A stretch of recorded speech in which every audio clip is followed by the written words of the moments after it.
Basic vision behind making Real Cricket was to sort of create the FIFA equivalent, on mobile for cricket.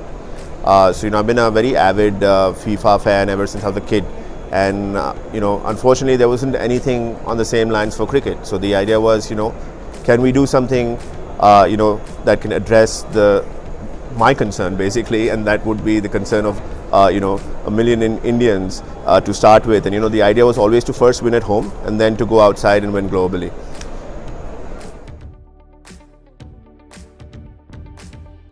So Real Cricket is the first time we built a game using Real Cricket. Today it's a franchise now. It's got multiple versions. It was in 2014.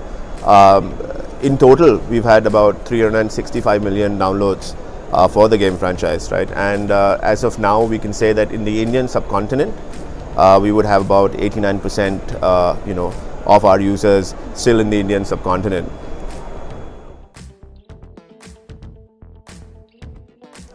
No, so the game was very targeted in terms of anyone who loves cricket and wants to sort of experience the depth and the detail, because we've built a cricket simulation. We've not just built a cricket game where you come in and you just swing your bat, and the game actually allows you to experience various moments which you actually see on television, right? And that's the thought by which we made the game as well. So even to your first question, when we spoke about the vision, one of the driving factors in terms of the art style or the experience was how do we create something that when people watch a match on TV, right, and the match is over, generally in a cricket simulation, or people who play FIFA, so if Manchester United was playing Liverpool, right, and Manchester beat Liverpool 2-1, the user goes on to his console on FIFA and he tries to reverse the result because he's a Liverpool fan, right? And we wanted to have the same opportunity for our users, and the idea was whatever I see on TV, right, can I reproduce it on a mobile screen for my user, right? So that was the whole idea.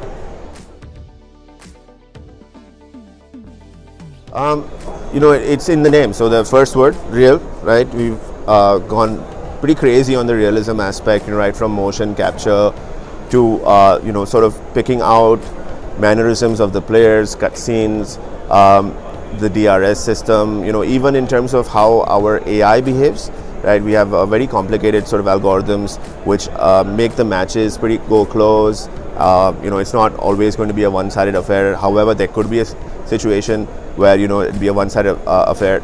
So when I sort of started off making the game, the instruction to the team was very simple, that even though you create the game, right, when the game is ready, you shouldn't be able to predict what's going to happen on the next ball, right? Because when you watch a sport, you can be in the sport for 40 years, but to say that I 100% know what's going to happen on the next moment, even the best sports person who's played the game for 40 years wouldn't know. And we wanted to have the same sort of experience for our users, because that way the game then becomes dynamic, and the lifetime shelf life of the game, right, is just, and that's what a sports simulation game is. Because unlike other games, where you have a sense of progression, that you're on level 1, and if it's an adventure game, like if you talk about Mario, your whole objective is to save the princess, right? So there's a progression. The thing about sports games is that essentially you're doing the same thing over and over again, right? You're playing like a match after match after match, right? And if you don't have a dynamic sort of aspect to it, it gets boring pretty quickly.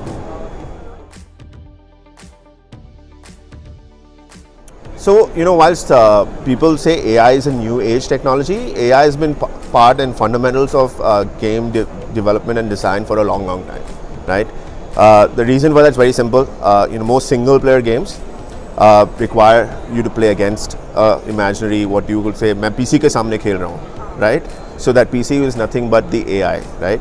So we've used the technologies that are available to us for a while, and the only difference is that with AI, it's just gotten better over time, right? So when you design your own AI as well, right, with experience, you sort of are able to build more complex models which behave more close to humans, and that's basically what we've done in terms of the AI building. In terms of the other tech that you mentioned, AR, the game doesn't use any of that, right? Doesn't require any of that.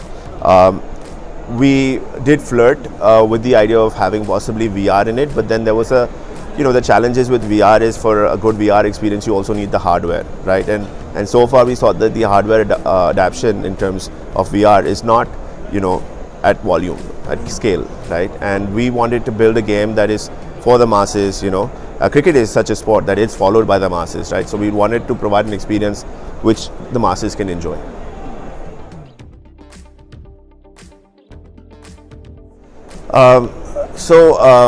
In terms of other games from Jet and Nautilus, I think in terms of football, I don't think we would probably go for it, because there's already, two very dominant players in the market who've been sort of conquering that side and taking good care of it for the last few years.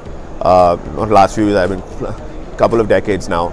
So I think we could probably dabble into the casual side of the sport segment, where we could possibly see something come out of the studio.